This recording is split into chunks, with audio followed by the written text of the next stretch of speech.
Parker's Kitchen is my new daily coffee stop. High-quality gourmet beans are freshly ground for every cup. Get your own cup of great-tasting, freshly brewed coffee at Parker's Kitchen. Live from Augusta, breaking news. Good evening, I'm Meredith Anderson. We begin with breaking news live at 5. Richmond County deputies say one person is dead after a shooting this afternoon on Broad Street in broad daylight. Now, we are live at the scene now. Deputies say they found the victim shot at least once in the chest. He was taken to the hospital where he died. Deputies say they were able to locate and detain a possible suspect. No word on any names or identifications yet. Of course, as we learn more information, we will keep you updated. You can see this happening right across from the Miller Theater there. We are rapidly approaching Friday, and your First Alert weather team has already issued a first alert. You can see the severe outlook. Crews with the Georgia DOT making brine for the roads. Your Audrey Dickherber will join us with an update on that. But Riley, the best thing to do, just stay off the roads when this weather arrives. I think that's the great advice, Meredith, the best I can give out there. I think we are going to see maybe some minor impacts in the way of just impacting our roadways, making travel difficult throughout the day Friday, especially later into our Friday afternoon and Friday night. So that's where the first alert is tonight. We'll have more on that winter weather threat Friday in just about 10 minutes. All right, sounds good. Thank you, Riley. Leaders in both South Carolina and Georgia have put out warnings and tell us they're monitoring the winter weather Riley just talked about. A lot of that focus is on the roads. Your Audrey Dickherber gives us a first-hand look at how crews in Georgia make the brine that will spread on the roads. Before the trucks hit the road to go out and help keep everyone safe, they come here first. Now, this is a brine mixing machine where crews have been mixing brine all morning to go out on the roads. It's all to prepare for what could happen. GDOT crews have been making brine since 7 a.m. this morning. It's a combination of salts and water to help decrease freezing on roads. Crews will apply brine solution to interstates, state routes, bridges, and overpasses, such as north of Interstate 20, I-20, I-520, and other key state routes in Augusta, and as far south as State Route 540. And GDOT says as crews work, give them space and your patience so they can work to keep the community safe. You could just put salt out, but actually putting brine out actually works better than just putting the salt out. So that's why we're here. We're here getting our tanks ready, because we'll have trucks come through and we'll fill their tanks up, and they'll go out and they'll ride the routes and put out the brine, which is like, just in case it happens, you want to be ready, rather be ready and it not happen than not be ready and it happen, and that's just going to cause a bad day for everybody. Coming up all new on News 12 at 6 o'clock, we'll tell you how GDOT is preparing for this potential winter weather coming our way and how they think you should too. In Augusta, Audrey Dickherber on your side. Good to know they're ahead of it. Thank you, Audrey. As the winter weather gets closer, you can download the First Alert Weather app to stay up to date. The First Alert Weather team will be tracking everything and keeping you updated. The city of Augusta is offering free rides to overnight shelters because of the cold. Now, you need to have an ID and get clearance beforehand. Now that it's after 5 o'clock, you can call the sheriff's office. We're told a deputy will meet with you. Meanwhile, the bus service is still an option. It runs from 3 to 8 p.m. every day. You'll have to either go to the Broad Street Transfer Facility or the May Park Community Center. If you need a ride to these pickup stations, you can call the number on your screen before 8 o'clock to arrange that. You'll be dropped off at the Augusta Rescue Mission, Garden City Rescue Mission, or the Center of Hope. The investigation continues tonight into a deadly fire in Tignal. Wilkes County EMS found a tractor-trailer box converted into a living space fully ablaze yesterday. They found a body inside. Still no word on who that person is or how he or she died. Of course, we'll let you know more as soon as we know more. A new bill that has been signed into law gives the families of fallen service members more flexibility. The Gold Star Children Education Act allows these families to enroll their kids in Department of Defense schools or schools run by the military on post or on base. In the past, these kids lost that benefit when they lost their parent. Georgia Senator John Ossoff wrote the bill. I caught up those details tonight at 10 and 11. As students get used to being back to school after the winter break, Richmond County's interim superintendent is getting adjusted to her new role. Dr. Melinda Cobb is now in charge of our area's largest school system after Dr. Kenneth Bradshaw resigned in December. Today, we sat down with Dr. Cobb to ask her about her goals for the rest of the school year.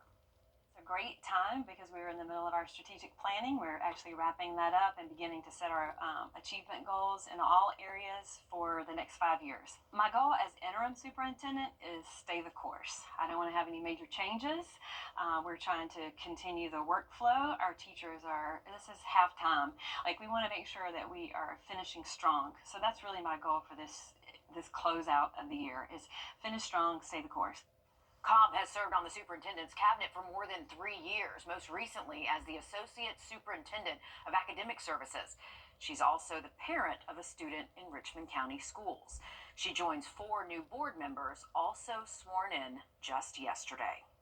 South Carolina Republicans are acting with urgency to try to restore a controversial educational program.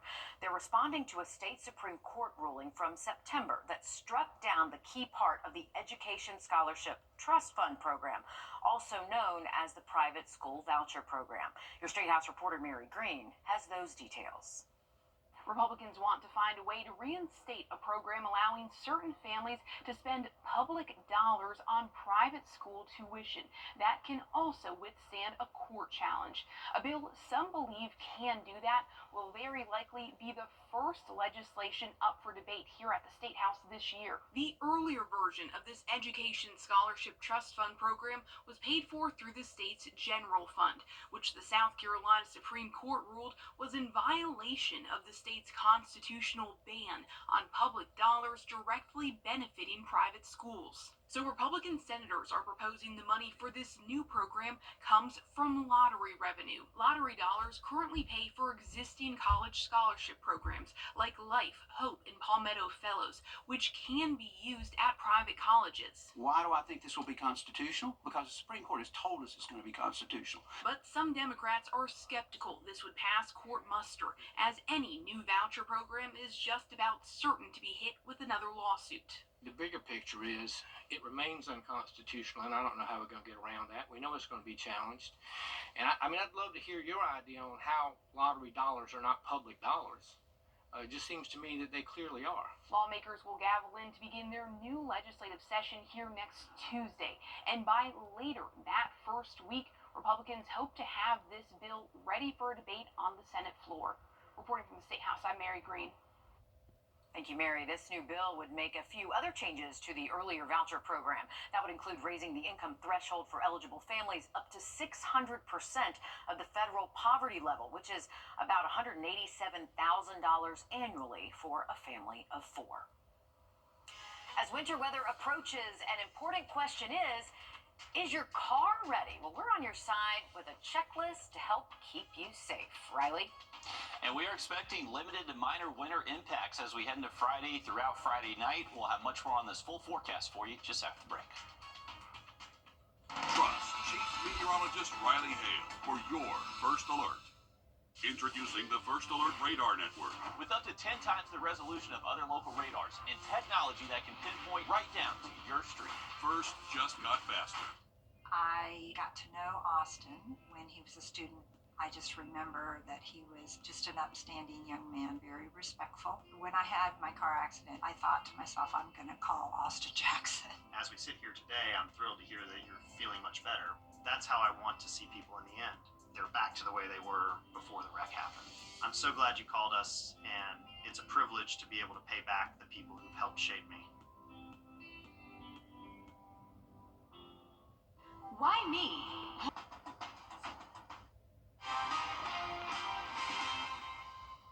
We're back here live at 5 with a breaking news update on a deadly shooting in downtown Augusta. Richmond County deputies say one person is dead after that shooting. Your Julius Evans joins us live now. Julius, what is the latest from this shooting that happened right there in broad daylight?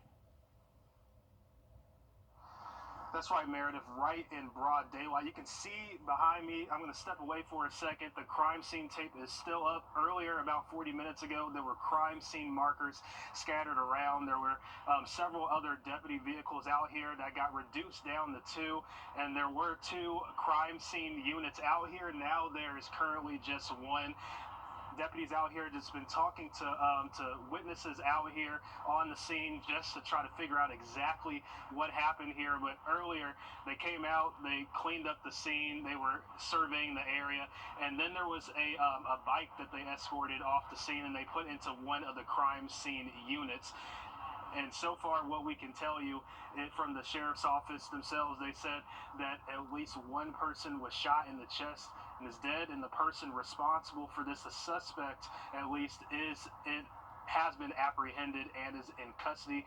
That is all we know right now. We don't have any IDs of the victim or the ID of the suspect, but we are still working to gather that information, and we'll make sure to update you on air and online as soon as we have it. Meredith. All right, thanks for that, Julius. Of course, no one has been identified yet, neither the suspect, or the victim in this. We will stay on top of it for you, though. All right, taking a live look at the I-20 state line right now. All right, Riley, the 2 state could see some winter storm impacts pretty soon. Sorry about that video. We didn't quite get it for you up there, but yeah, it's going to be cold coming up. It is, Meredith. We actually have a cold weather advisory in effect tonight through 9 a.m. tomorrow morning, expecting the wind chill to be anywhere from 15 to 20 during that time frame across a good portion of the region late tonight. So we only topped out at 50 on Friday into Friday night. Not going to last too long throughout the day on Saturday. So keep it here for those updates. Still about 48 hours away for us here locally, but we'll continue to track it here in the Weather Center. All right, thanks for that, Riley. And now we will get to Mikkel. Mikkel, okay, we live in the South for a reason, and it is to avoid this kind of weather. So we certainly are not used to driving in this. It is safe to say that for sure, Meredith, and the message is to stay off the roadways as we do continue into the weekend, because those travel conditions aren't looking ideal at all by Friday. Here's a look at the temperature profile of the atmosphere, how you can get different types of precipitation. With rain, you have warm air that goes from the base of the cloud all the way down to the surface. A freezing rainfall, there's a thin layer of freezing air just above the surface, so rain freezes on contact. With sleet, about halfway down from the cloud base, you have a freezing layer, but above that, it's warm, so you have rain that then refreezes into sleet, because rain always starts off as snowflakes in the upper levels of our atmosphere, but then as it falls through that warmer air, it becomes rain, of course. But with sleet, that rain refreezes into those small ice pellets that we get and know as sleet. And of course, with snow, you have freezing air from the base of the cloud all the way down to the surface. So as far as how that can make treacherous driving conditions, in particular the freezing rainfall, can lead to black ice, and we have to have temperatures at 32 or less for that to happen. So whenever you have black ice, some tips to remember are to keep your steering wheel straight. Extra distance between you and vehicles is always good.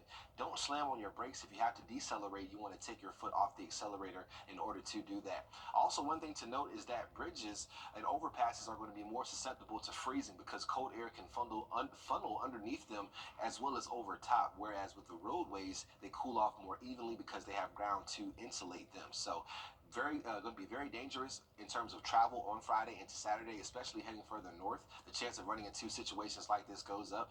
But even around the CSRA, the message is to stay off the roadways on Friday into Saturday. We'll be back after a short break.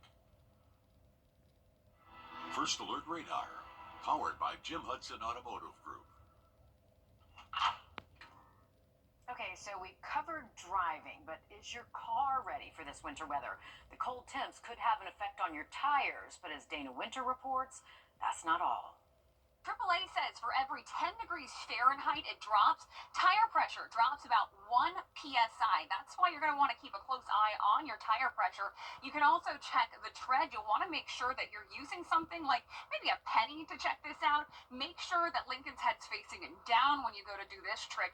You'll want to put the penny in the rib of the tire, and that way you can see how much tire tread you have. You're going to want to make sure that you cannot see the head very well on that penny. If you can, it might be time to think about getting your tires changed. Now, tires are just one part of this equation. You also really want to make sure you're checking under the hood. Your batteries under the hood, you're going to want to make sure your battery's not corroded and that all of the connections are tight. You're also going to want to make sure your coolant levels are even and full. You'll want to make sure that your windshield wiper fluid is full and ready to go. We're going to take you to the back of the car because there's something you can do even right after watching the story or while you're watching this story. Start getting an idea of how you can put this together, your emergency kit. Mine has a big blanket in it. We've got some water. Maybe you'll have some snacks in this as well. It's also suggested that you have an abrasive material like salt, maybe cat litter, something that will help you if you do get stuck in the snow. And as always, make sure you're leaving plenty of space between you and the car in front of you because accidents, we often see quite a few of those when the temperatures get much lower. When the power goes out, keep everything on. Download the Circle K app and join today for free.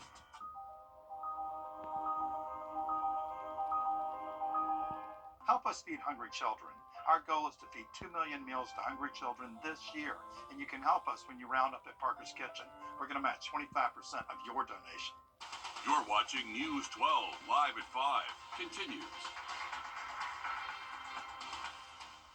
Winter weather is on the way. We are just about 48 hours out from what could be rain, ice, maybe a little snow mixed in there. Just maybe. Your First Alert weather team has issued a first alert ahead of the weather that could make it dangerous to be out on the roads. Good evening and thanks for joining us here live at 5. I'm Will Rio. And I'm Meredith Anderson. We're starting things off with your First Alert Chief Meteorologist Riley Hale with the latest. In Riley, several of our counties are now under a winter storm watch, and you guys, like we said, have been busy all week watching this.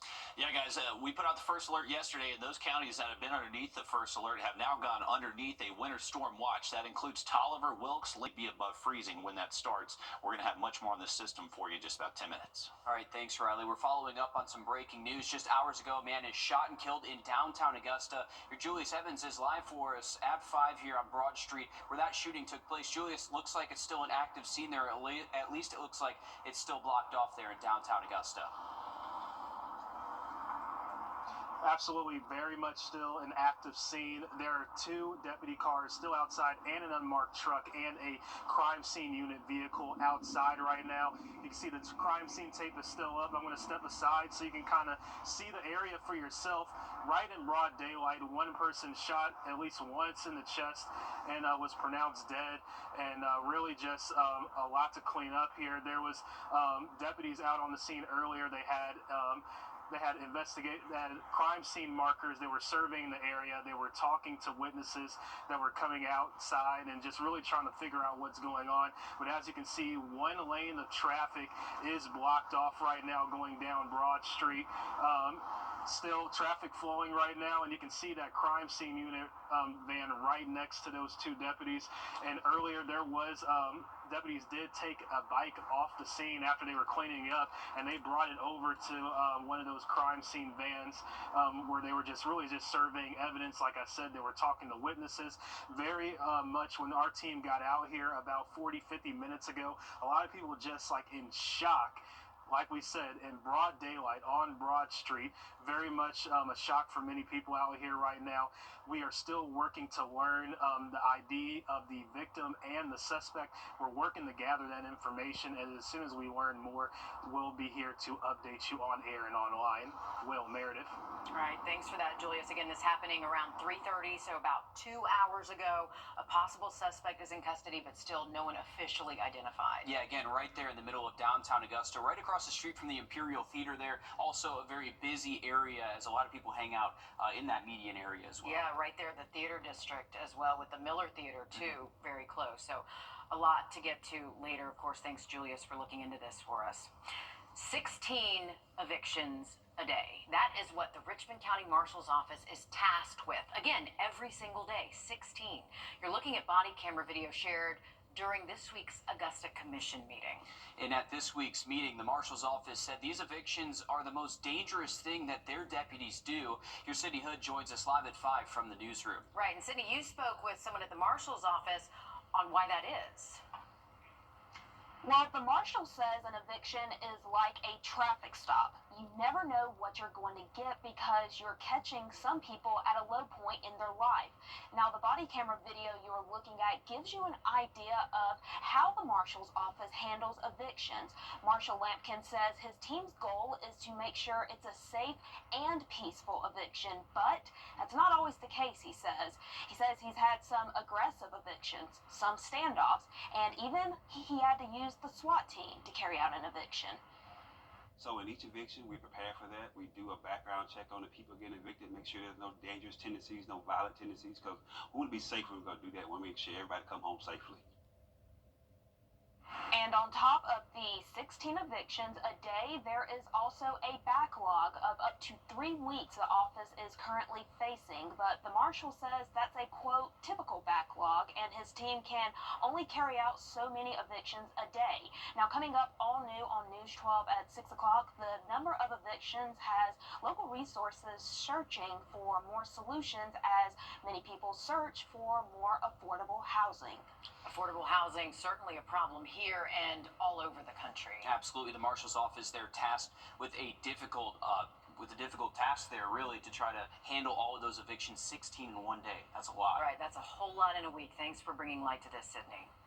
Well, companies are scrambling for backup plans as another Georgia port strike looms on the horizon. Negotiations continue today between the Dock Workers Union and the group representing cargo carriers as the two sides work on a new labor contract. The deadline to get this done just 1 week away. You may remember the picket lines just back in October when a 3-day strike brought ports on the East and Gulf Coast to a standstill. That ended after the two unions agreed to a 90-day extension and resolved issues over worker pay. Now the main sticking point appears to be about worker protection from automation at ports. Before then, companies are looking at alternatives if a strike does happen. General vibe in the industry is that a work stoppage is probably likely this point in time. Electronics, car parts, many things that we dealt with during the pandemic, right, that we saw shortages on that are imported, we'll start seeing similar impacts, certainly not to a pandemic level. The Georgia Ports Authority, which oversees operations at the Port of Savannah, is not directly involved in the talks. A new legislative session begins at the Georgia State House in less than a week. They'll have 40 days to pass a budget and bills that impact you and your money. Your Georgia State House reporter Abby Kasoris met with House leaders about their top priorities. You'll see some new faces after last year's election and new leadership for House Democrats. This is the start of the biennial session with nearly a $16 billion state surplus. Leaders from both parties say that they have a clear list on what they want to accomplish. Republican Speaker of the House John Burns believes in a conservative approach to spending and another year of income tax rebates. We're going to work with a direction, and we're going to work tirelessly. Democrats elected a new minority leader. We spoke with Carolyn Hughley, fresh off her election win. We got to work on economic security for our people all across our state. And of course, we always stand firm on education opportunity for our students.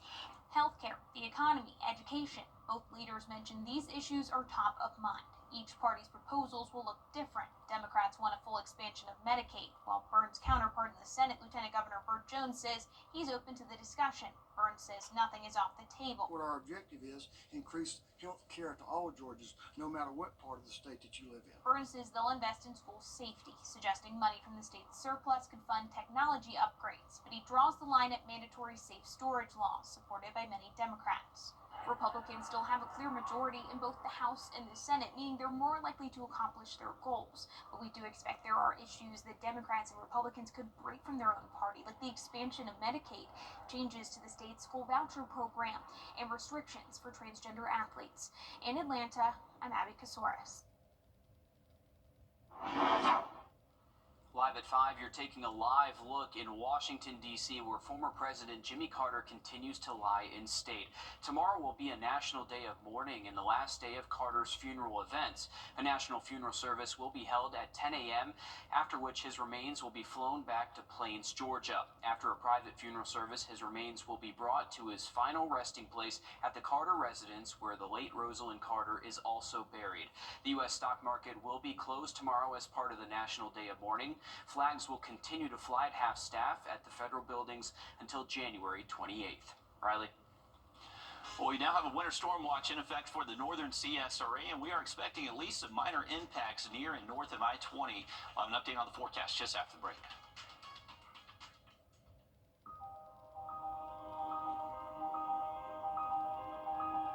This is not you. Night just doesn't last too long on Saturday. And then we're back to just cold temps to end off the weekend and heading into next week. All right, thanks for the heads up, Riley. Could South Carolina move to privatize its school bus fleet? As lawmakers prepare to return to Columbia for the 2025 session, that's on the table. A pre-filed bill in the House would put school bus operations into the hands of individual school districts or private carriers instead of the State Department of Education. The state would also not be responsible for employment, pay routes, vehicle, operation, or training programs. The argument is this could reduce the number of bus-related incidents and maybe improve conditions for students and staff on board. A lot of these buses are malfunctioning. When you look into the maintenance pool, they are unsatisfied employees. And one thing that stands out all the time, that they're just not being paid enough. Now, this is the third time this bill will attempt to make its way through the House. It failed the first two times over fears that privatizing buses could lead to unionization. Lawmakers return to Columbia on the 14th. Jamie Tucker at CES in Las Vegas, and coming up, I want to show you some gadgets being introduced this year that'll make you say, how the heck did they think of that? First Alert Radar, powered by Jim Hudson Automotive Group. After an accident, consider this. Insurance companies track the results of law firms. They know which ones ignore lowball offers and file lawsuits, and which ones have never seen the inside of a courtroom. If your lawyer has a reputation for settling cheap, what kind of offer do you think you'll get? I'm Austin Jackson. At my law firm, insurance companies respect us because we stand up for our clients. Injured? Call Austin Jackson, the Augusta guy. 706-724-7224. Some 34294. That's 1-800-203-4294 to get your free no obligation quote. So call now. This week, the Consumer Electronics Show continues in Las Vegas, where your consumer tech reporter Jamie Tucker is right now. He's scouting out what could be the next big trends or flops, and today he's highlighting some of the most unique tech he's seen this far. What the Tech, sponsored by Augusta Preparatory Day School. And one of the biggest frustrations of having a robot vacuum cleaner is, well, stuff gets in the way. There's now a solution that you're not going to believe. The Saros Z70 from Roborock has an arm.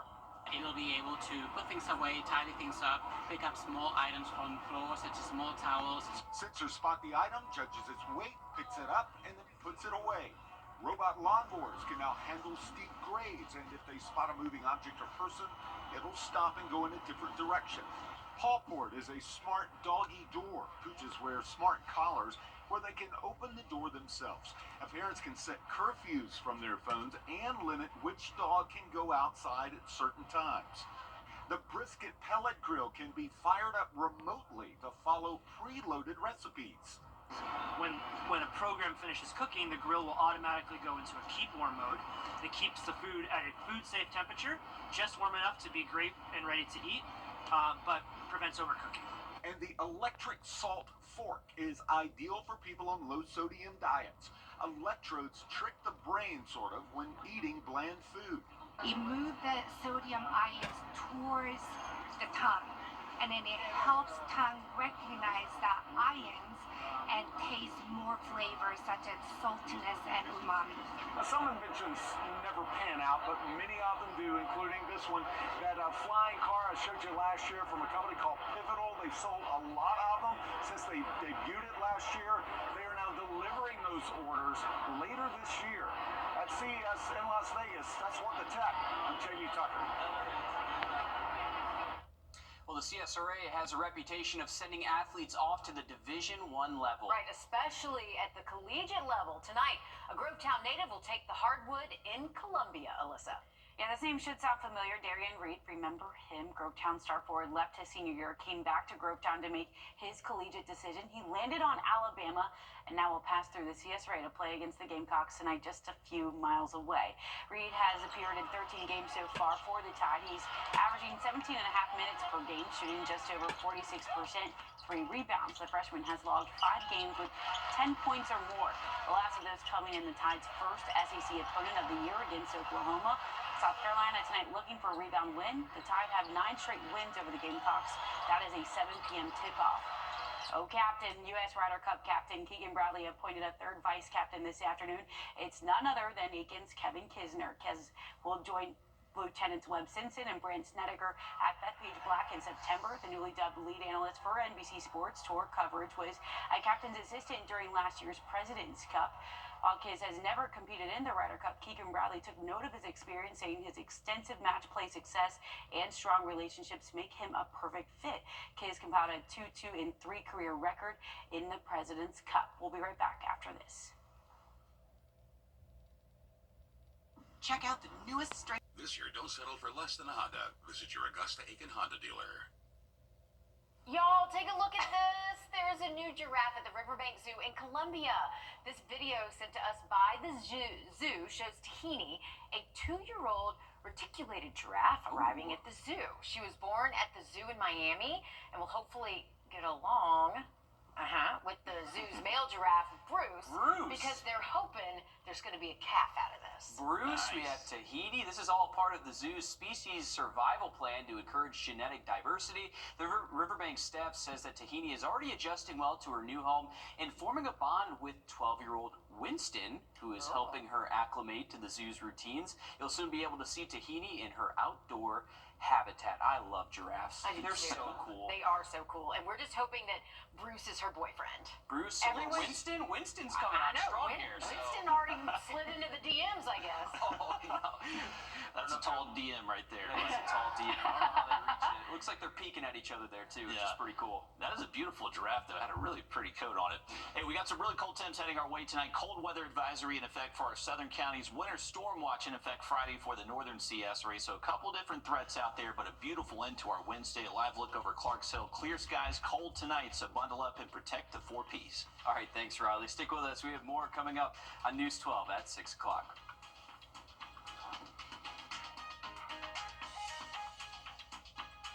Introducing the First Alert Radar Network. With up to 10 times the resolution of other local radars and technology that can pinpoint right down to your street. First just got faster. Break up with your old car and